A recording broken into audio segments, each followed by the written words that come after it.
The whole world seems to be revolving around two C's lately: coronavirus and climate change. And while we're fighting COVID with vaccines and masks, the fight against climate change is way more complicated. There's years of damage that needs to be undone. And for that, the entire world needs to be on the same page. A behavior that can only be driven by innovative incentives. Enter an elaborate carbon trading system. Hi, this is Revolution ReadOn, a daily podcast where we break down one story from the world of business and finance. Here's your story for today. The year is 1997. Leaders of countries from across the world have gathered in Kyoto, Japan. They lay out a plan for controlling the increasing greenhouse emissions. And here, the idea of carbon trading is born. You see, the leaders realized the world would not simply change its ways. They would have to incentivize or punish the major polluting companies to drive the change. How could they do this? Through carbon trading. The government of a country usually sets a limit on the quantum of emissions a company can produce. Let's assume this limit is 1 lakh tons. Now, Company A produced only 80,000 tons of emissions, while Company B produced 120,000 tons of emissions. In this scenario, Company B can buy the permission to produce the extra 20,000 tons of emissions from Company A. So, even though Company B didn't actually reduce its emissions in reality, on paper it has met the goal. But it had to pay a price for this. On the other hand, Company A gets rewarded with carbon credits which it can sell. This is called the cap and trade model of carbon trading. The EU, China, Australia, and several other countries have introduced this model. In this way, development is not compromised and climate goals are also met. This carbon trading method is what has made Tesla profitable. The EV maker always has an excess of regulatory credits which it sells at a profit. Tesla made 518 million US dollars from these credits alone in the first quarter of 2021. Some countries also levy a carbon tax on companies. The more a company pollutes, the higher the amount of the tax they have to pay. The method has worked for Sweden.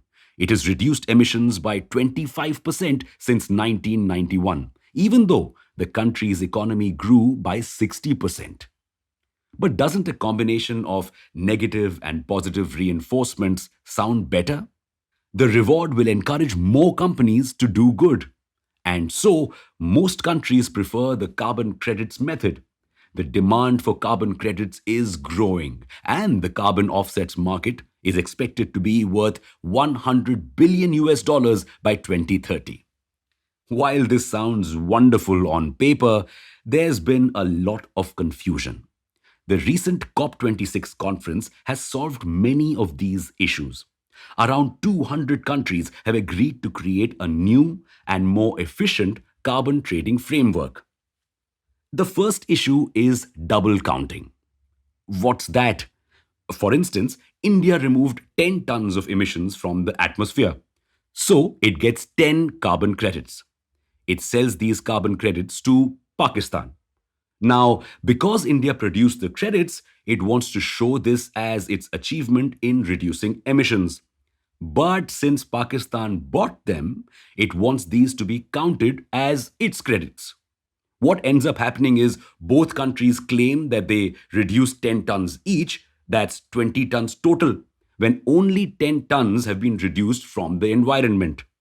This kind of double counting makes it seem we have achieved impressive targets on paper, whereas the reality is much different. So, COP26 has agreed that the country that buys the credits will be able to claim the emissions reduction and not the country that produced the credits. Furthermore, some credits will be deleted to make sure that more emissions are reduced from the atmosphere actively. Also, 5% of the funds generated by the sale of carbon credits in the centralized market will go towards a climate fund, which will help developing nations fight global warming as well. So far, we've seen how the world is trading carbon credits.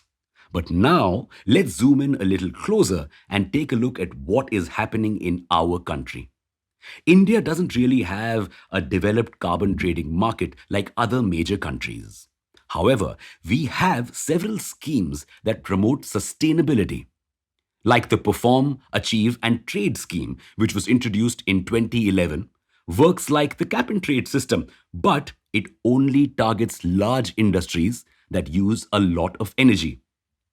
The Indian government also requires all electricity distribution licenses to produce a specific amount of electricity using renewable sources. The companies that do produce electricity using renewable energy are given renewable energy certificates, which work like carbon credits. And now, the government is also testing a full fledged carbon trading market in Surat. The market will also be based on the cap and trade model. The pilot program, which began in 2019, has already shown promise. It reduced particulate matter pollution by 24%. A climate change that threatens our existence in the future is not motivating enough for us to mend our ways in the present. You see, we humans are not easily charmed by the idea of delayed gratification. The carbon credit system drives action by shifting rewards from the future to the present. Can you think of any more innovative ways to drive this urgency in efforts? And that's your story for today. Make sure to subscribe to this podcast and not miss out on your daily story from the world of finance. Thanks for listening in. Until next time, read on.